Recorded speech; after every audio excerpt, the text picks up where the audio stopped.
السلام عليكم ورحمة الله وبركاته. أهلا بكم متابعي قناتي، وفي حلقة جديدة من حلقات ممثلين زمان ونجومنا الخالدين. هنتكلم عن الفنانة الممثلة المصرية الراحلة نبوية سعيد.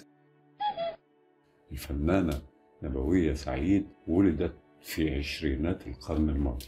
التحق بإحدى المدارس المصرية في قلب العاصمة، ولصوتها المتهدج التحقت بالإذاعة. يقولون أنها بدأت حياتها الفنية كعازفة على الكمان، وكانت وقتها لم تبلغ 14 من عمرها، وظلت تمارس موهبتها في العزف حتى شقت طريقها للسينما. واكتشفها المخرج صلاح أبو سيف في أواخر عام 1966، وأسند ليها دور صغير في فيلم الزوجة التانية، والذي عرض عام 1967. كان لها دور صغير أيضا ولكنه مميز في فيلم الأرض مع المخرج يوسف شاهين، وكانت بتعمل دور أم وصيفة وزوجة محمد أبو سويلم اللي هو محمود المليكي. الممثلة نبوية سعيد رحمة الله عليها مرصود ليها أكثر من 170 عمل فني شاركت فيه، وشاركت في عدة سهرات تلفزيونية، وبعض الأفلام اللي شاركت فيها هنذكر منها فيلم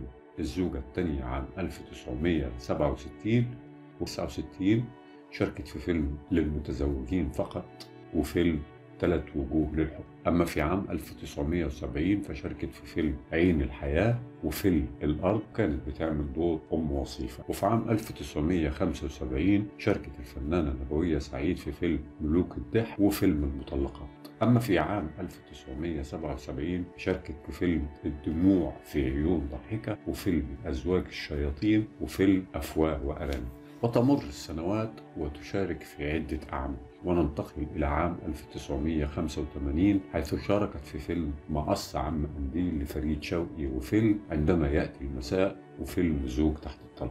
وشاركت في أعمال أخرى خلال العام نفسه. وفي عام 1990 شاركت في فيلم موعد مع الرئيس وفيلم كابوريا، وفيلم أبو كرتونة كان عام 1991. وآخر فيلم مرصود للفنانة الراحلة نبوية سعيد كان عام 2000، هو فيلم الكلام في الممنوع.